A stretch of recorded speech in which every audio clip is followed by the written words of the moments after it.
Hello again, fight fans. Welcome to another edition of World Championship Cagefighting Television's Wednesday Night Mayhem, sponsored by Syndicate Drugs out of Rio de Janeiro and Hell's Balls Fightwear out of Montreal. Go see them today before the cap kicks in, or these awesome companies. Also, make sure to go see our newest sponsor, Non-Stop Nutrition in Las Vegas, for the absolute highest rated supplements in the game. $159 is as good as it gets, and Non-Stop's got it. Alright folks, let's dive into this week's packed out episode. Tonight we're going to review last weekend's event, New Blood Finals, and review how the Bantam and Featherweight divisions tournaments shook out.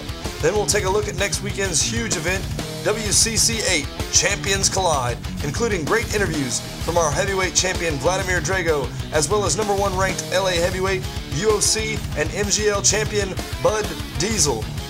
These two are going at it in WCC VIII's co-main event, and the winner will likely become the new top-ranked LA heavyweight. Our main event is another huge fight between WCC 145-pound champ Fire Asher and WCC 155-pound champ Juan Escobar.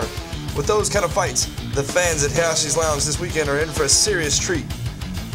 But before we trudge forward, let's take a quick look at last week's event and the fights that went down in WCC VII New Blood Finals. In the bout between heavyweights General Zod and Howard Langston, Langston controlled the fight from the word go and never allowed his opponent an inch really to control the fight. Langston suppressed every one of Zod's takedown attempts and landed several of his own, and at the end of 15 minutes when the judges had to decide, there was really only one choice: Howard Langston over former champ General Zod in a unanimous decision. Middleweight Steve Smith and George Parker's fight took less time than the announcement. Steve Smith keeps his record unblemished now at 5-0 by dominating this fight from the start and forces a referee stoppage 18 seconds into the first round with a vicious elbow that left Parker bloodied and confused as to what had happened. Smith wins the night's first of 2 Knockout of the Night awards and also moves himself up 1 notch further in his quest for the WCC middleweight belt. If 18 seconds wasn't short enough for you, our next fight between welterweights Pedro Keene and Alfredo Casperone lasted a mere 17 seconds. Keene took no time at all and rushed Casperone the moment the bell rang. He then quickly delivered a quick series of punches followed by a monstrous head kick that connected right on Casperone's button and dropped him instantly.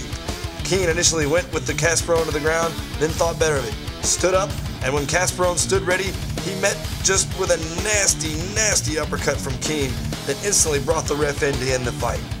Keene definitely wins our second Knockout of the Night award, and along with Steve Smith, will both be receiving a 14-day supply of Syndicate's V6 Ultimate Blend Stamina Supplement, as well as a WCC hoodie from Hell's Balls Fightwear.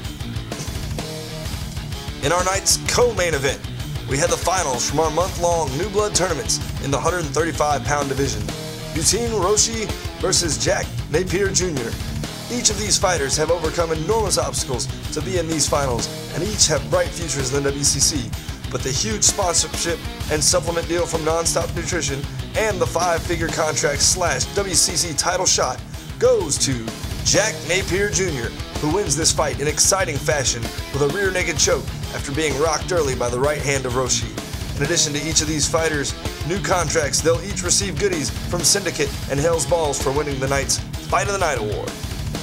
And in our main event, the finals from the 145-pound division shaped up to include big puncher Nick Demetrio and the heavier Pee Wee Herman.